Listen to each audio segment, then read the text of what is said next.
Had a couple of sensations here today, particularly before the dash. 2 late scratchings before the dash. Now the rider's dismounting here. Now the rider of Trico has dismounted. Hello. 425. Okay, thank you. Late scratching Trico 425. Trico's out at 425.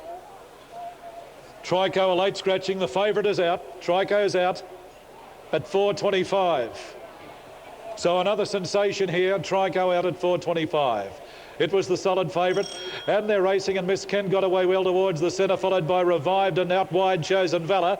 Further back behind those in the field, Cut Above, followed then by Zabpur, and about 2 or 3 Stylish Conquest at the tail of the field. On settling down as they race towards that first turn with about 9.50 to go. Chosen Valour with the mouth open leads a length and a half Revived. A length behind those Miss Ken going well, a further length and a half then Cut Above. Just on a length to Zabpur, and further back then Stylish Conquest, and Trico was a scratching at the barrier. Down with 700 to go, and still the leader Chosen Valour a length in front. Revived running second. 2 behind those Miss Ken third, a length and a half then Cut Above down on the inside. Zabpur starts a run from the tail of the field, and about 4 then Stylish Conquest is last, but around the home turn, and Chosen Valour leads the field into the straight. Moving up on the outside, Revived, then Cut Above down on the inside. Running on fairly well, Miss Ken and Zabpur down the outside, and along last was Stylish Conquest as they race down towards the 200. Revived has raced up and hit the lead. Revived kicked away. Miss Kent is running on. Chosen Valour battling away down on the inside, but Revived is drawing well clear.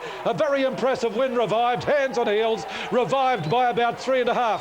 Miss Kent second. Chosen Valour third. Then Cut Above, followed by Zabpur. Along last, Stylish Conquest, and the favourite Trico scratched at the barrier at 425.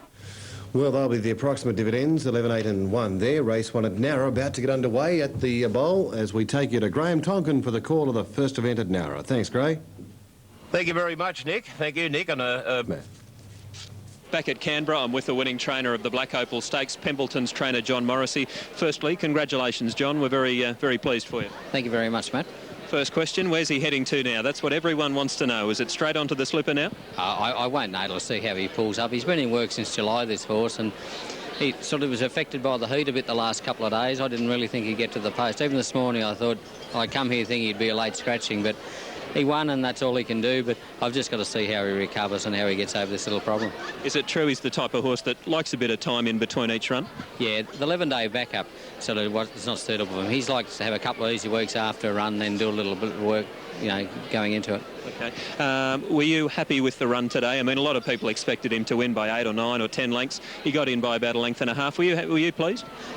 He only just won, but you know, who's to say the second horse is not going to be a very good little horse? The third horse was 8.5 lengths away, but I don't think he was right on his job today. You know, he just, when he got out, he went to half run around, and he does that when he's not 100%. So if you're pressed onto the slipper, the $100,000 late entry fee is another thing that the connections and you would have to think about, isn't it? Oh, for sure, you know, because he's eligible for the English race the week after, worth $600,000 the winner. So, you know, I think he'd probably nearly go the English way, but, you know, it all depends how he is and sort of whether the owners sort of want to have a runner in the slipper. Okay. On to the remainder of the day. What about the dark in race 7? We can't have you here without getting a few tips. How's he going? I think he's going pretty good. You know, he's probably more a mile horse, but, you know, I think he'll go pretty well today. And I think you had Natural Light in the last race? Yeah, he's a horse I've got a bit of time for. The 11-day backup's probably against him, but he had no luck in the Guineas, and his runs before that were very good. Okay, congratulations, and I hope Pembleton continues to please you. Thank you very much, mate. John Morrissey there. He's taken the big one today. Of course, he won the Black Opal here 2 years ago. He's made it 2 Black Opals today with Pembleton's win. Thanks, Matt. Now, 260 job today at Canberra. Race 7 at Canberra today's a good one, a $60,000 event, the Aspect Computing National Sprint over 1,400 metres. And with me from Aspect Computing is the General Manager for the Federal Region, David Bryant. And David, I'm sure you're pretty pleased to be involved with the ACT Race Club. They're pretty progressive down here, aren't they?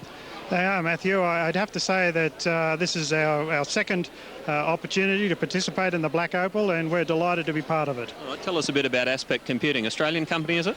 Yeah, Aspect is totally Australian-owned, 1,200 employees around Australia. We're a computer services organisation. I guess one thing that may be of interest to your viewers is that we're the largest Microsoft trainer in Canberra, and we've got branches in Sydney, Melbourne and Adelaide. And what we're finding is that there's a reasonable number of people who play with PCs at home and are interested in turning that into a formal qualification. So if some of your viewers fit into that category, I'd encourage them to contact us on the web.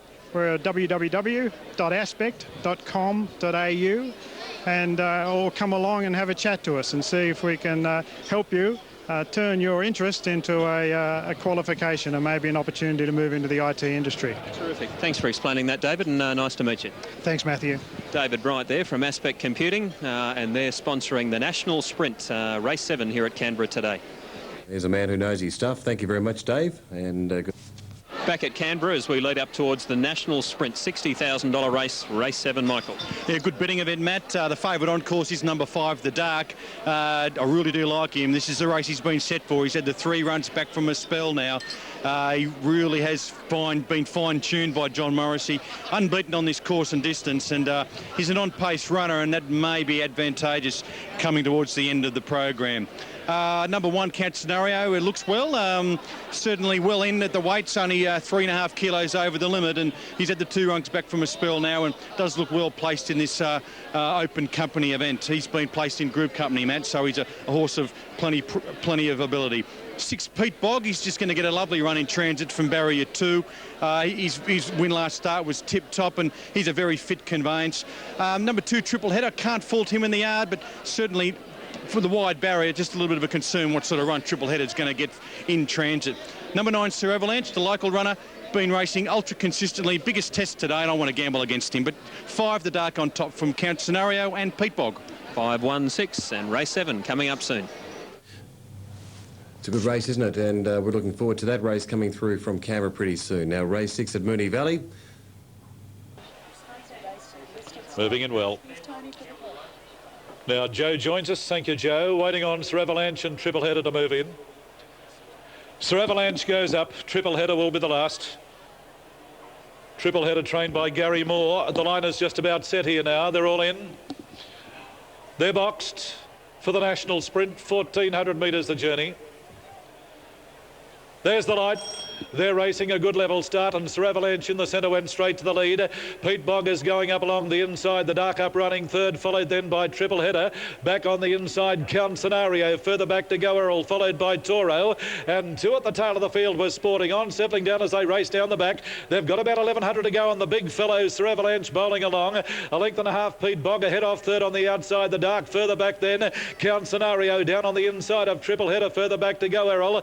Down on the inside, Toro, and about 4 or 5 Sporting last of all as they leave the back and race down the side in the National Sprint. And still the leader, Sir Avalanche, galloping boldly. 2 in front of the Dark. 3/4 of a length off then Pete Bog. Triple Header gaining ground. Back behind those at the 600, Count Scenario, followed by Go Earl. Well back was Toro as they race towards the turn. And 2 or 3 then Sporting last of all. But they've still got to get to this leader, Sir Avalanche. He's going very well on the turn. Sir Avalanche 2 in front of the Dark. The leader goes a little bit wide. Pete Bog down on the inside. Then Triple Header. Down the outside, Go Earl. Further back then, Count Scenario. They're coming at the leader now. It's Sir Avalanche still out in front. The Dark is trying hard. Count Scenario gets up along the inside, and Go Earl's coming to the run down the outside, but still, it's Sir Avalanche, the leader. He's giving plenty. Sir Avalanche leads. Count Scenario down on the inside, but they won't get to Sir Avalanche. That was a mighty win. Sir Avalanche a half length in front. Count Scenario second. Third in the race, The Dark, followed then by Sporting.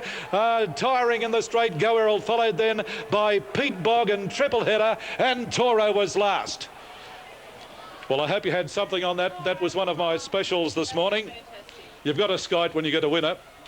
9, Sir Avalanche, has taken out the race in grand style, beating Count Scenario. The winner, 9, Sir Avalanche, ridden by Peter Mullen. He jumped to the lead, and they momentarily looked as though they would get to him, but the big fellow pulled out plenty. Number 1 is second, Count Scenario, ridden by Chris Muntz. Every possible chance. Now the time for the race, 1:23.64. 1:23.64. OK, now we're going to take it an hour for race number 3, and Graham Tonkin, you've organised on the... The voice to you and I on the Sky Channel Racing Services, Chris O'Brien, race caller for many meetings here in the Southern Districts, and he is also the Sales and Marketing Manager for Radio 2CC, who are sponsoring the last race here at Canberra today. And, gee, good to come face to face finally, Chris. Yeah, g'day Matthew, how are you, mate? Busy day today. Absolutely, a very busy day. What meetings are you calling these days, Chris? I know you're the regular caller at Maruya. Maruya, most of the tab meetings at Maruya, and also the Sapphire, the new track at the Sapphire Coast. And I get round to Bombala and Braidwood, Cooma, Burrawa, all the country tracks around the area. But I recall at one stage you called a couple of meetings here at Canberra, I think, didn't you? Yeah, I filled in probably over the last 15 to 20 years. I've lost track many times for Tony here at Canberra, Queanbeyan and Goulburn. How's things at 2CC? Tell us about the station. What is the format? Is it music, sport? What? It's a talk station. We take a lot from 2UE and 2GB in Sydney. John Law's show, Alan Jones' show, John Harker, the rugby league call. So it's all talk, and we have our local guys here as well. So 2CC's the AM talk station in the area. Where do you find them on the band? What are they? 1206, yeah, 2CC on the band. Bit of football? You do a bit of football calling too? Yeah, we cover the rugby league. Phil Small and myself follow the Canberra Raiders around. If 2GB are not calling the Raiders, and Phil and I, we pack our bag and head off, and wherever the Raiders are playing, we call the game. We've got a commitment to our listeners that every Canberra Raiders game will be live on the station. Okay. All right, well, it sounds like a good little radio station. Thanks for coming over and saying hello. Terrific, Matt. Thank you, and have a good day, mate. Okay, all the best. Chris O'Brien there, Nick, who we cross to on a regular basis on Sky Channel with those race meetings at Maruya and the like. Back to you in the meantime. Thanks, Matt. Good fella, Chris. Good luck to them at 2CC there as well.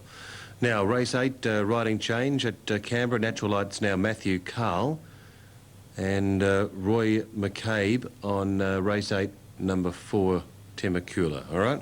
So there are the changes. Race 7, Moonee Valley. OK, Davey at 3. Finish up. I thought we might have a chat with Stephen Keir from Aristocrat Poker Machines. Good supporters of the ACT Racing Club. And nice to meet you, Steve. Yeah, nice to meet you, Matt. Thank you. How's things at that company? Things just seem to get bigger and bigger all the time, don't they? Yeah, it's an exciting time for Aristocrat. We've had a big 3 years, I guess, in the game with the industry and releasing some new software and new games. And, yeah, it's an exciting time. Tell us about the new games. That's something that would appeal to our viewers. Yeah, certainly. We've got some wonderful new games. Inca Sun is one of the new games. Overall, there's a good catalogue of new games. Some of the other new, obviously the popular Queen of the Nile and Golden Pyramids. Some of the more recent stuff, known around the world, yeah, number of games. There's a sign over there, Aristocrat exporting to the world. What does that mean? Yeah, well, we're fortunate. We export to most jurisdictions in the world that legislation allows gaming machines, and yeah, it's opening. It's a pretty big oyster to the world at the moment with gaming, and there's some wonderful opportunities out there for our company. Excellent. All right, thanks very much for that, Steve. That's all right, thank you, mate. All the best. Steve Keir there from Aristocrat Poker Machines. Nick, we know them well. We sure do. Thank you very much, Matt. Yeah, we do know them well. Probably a little too well. Let's have a look at this scene at Fairfield. It's pretty drub. I'll tell you what, that's just been falling like that for the last 3 or 4 hours. Heath. OK, Nick, thanks very much. We're back here at Canberra as we get to the last race on the program. The all-important last race. Your selections here, Michael, to a lot of people are crucial. Oh, it's a tough event too. I've got to get out myself, so I'm hoping and I'm looking for a little bit of luck. But number 1, Delise, a mare, she's paraded beautifully. You know, she's been racing against Hot in the City, and last start wasn't, disgraced at Randwick behind Mary Prim. Placed behind Verdict Declared 3 runs ago, so a lot to like about her form.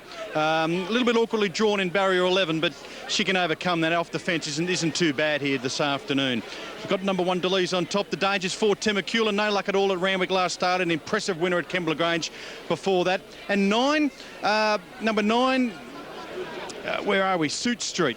No luck at all here last start. Got taken on, ran second.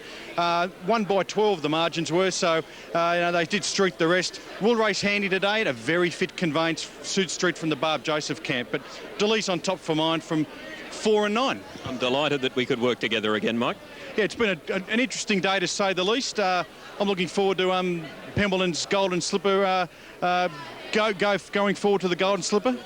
Yeah, so am I. Thanks a lot. It's always a pleasure. Michael Heath there, and what were those numbers? One more time in the last. 1, 4 and 9. 1, 4, 9 to get us out in the last at Canberra. Now, only a couple to move in. Natural Lights yet to move in at 4:30 as we take you now, thanks, Matt, to Tony Campbell. Now just waiting on Natural Light to move along. Big field in the last race, the Class 2. Roy McCabe, the replacement rider on 4 Temecula. Now they're just about set. They're under starters' orders for the last of the day. It's been a tremendous day's racing and they're set. Hangman stands up, Newtown Wonder, the light is on. They're racing. Now that was a pretty good start, All in Navy out wide, got away well. Temporal and Blackstone. Coconut Rum is prominent, followed by Spirited Ability down on the inside. Temecula going up on the outside, looking for the lead. Wider out was Sioux Street. As they settle down, there's a fair turn of speed on, and the leader was now Temecula, draws out about a length and a half. Sioux Street on the outside, runs to second. Coconut Rum is third. Then All in Navy, Mirage Lover, followed by Blackstone. In behind those, Thriller in Manila, followed then by Cash Economy. Down on the inside, Temporal, a length behind those then. Newtown Wonder, Natural Light as well, back as they race down the side. Spirited Abilities got back to third last, followed by Dillis and Hangman as last, as they race down the side with about 600 to go. And the leader, Temecula, about a half a length. Sioux Street on the outside. The grey Coconut Rum down on the inside, gaining ground, All in Navy. Back behind those towards the turn, then came Cash Economy. Mirage Lover starting a run. Then Thriller in Manila, followed by Blackstone, well back Temporal, and Spirited Ability well back on the turn in the straight. They've got about 350 metres to go, shaking up the leader, Temecula. Sioux Street on the outside is trying hard. Coconut Rum, All in Navy coming down the centre with Mirage Lover. In behind those, Spirited Ability, but Sioux Street has reached the lead. Now All in Navy on the outside is coming quickly. It's Sioux Street the leader. All in Navy tries hard. Spirited Ability out very wide. It's Sioux Street in front. Spirited Ability is flying near the line, and Spirited Ability in the last has beaten Sioux Street.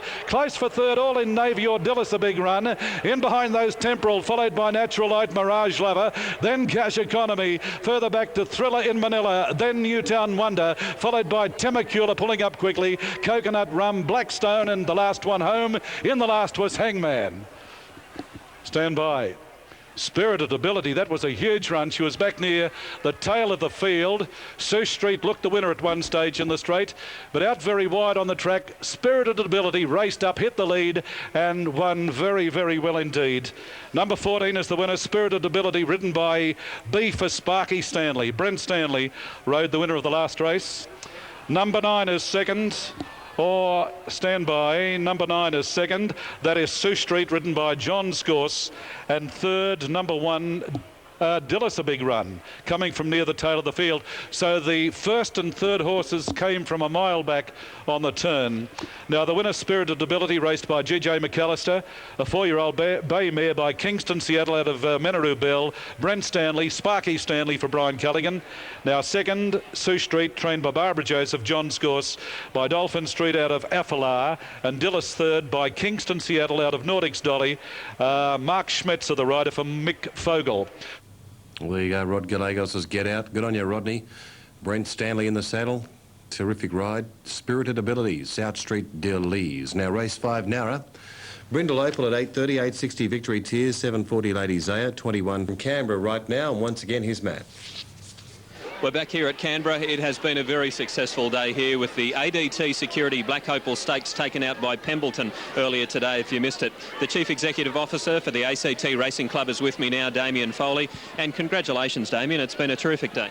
Thanks very much, Matthew, and thank you for your efforts here today. It's a pleasure. It's always nice to come down to Canberra. Good that the weather held off, wasn't it?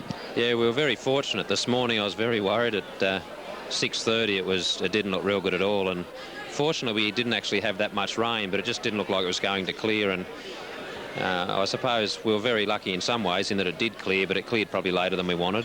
Okay. How does the Black Opal on a Monday work? It's been your first one. It's always been a Sunday in the past. A Monday today, how's it worked? It's very hard to get a gauge at the moment, Matthew. I'd have to say, from what I've seen, it's been very successful. We always expected that the first year of the Monday would be difficult. and the weather didn't help us.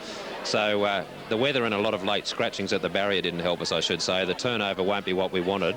Turnover, you had a 10s-on favourite in a race today too. That's doesn't inspire punters to have a bet, does it? Absolutely. It looked like being a very good betting meeting in 7 of the races, but unfortunately, as the day turned out, it hasn't eventuated that way. But having said that, it was still very good racing. We've got a very good crowd. Actually, it's 8,000, and that's what we budgeted for, and I'm highly surprised we got that in the weather. So could have been anything if it was dry. All right, we'd better go. Thanks for that. We'll see you on Sky on April 6th, your next meeting. Yeah, that's right. Another Thursday meeting. Thanks, Matthew. Thanks, Damien. Damien Foley there, and that wraps up our live coverage from Canberra. Pembleton, ridden by Larry Cassidy, for John Morrissey taking the big race today. Back to the studio for now. All righty, thank you very much, Matt. Thanks to the team there. But as I said, the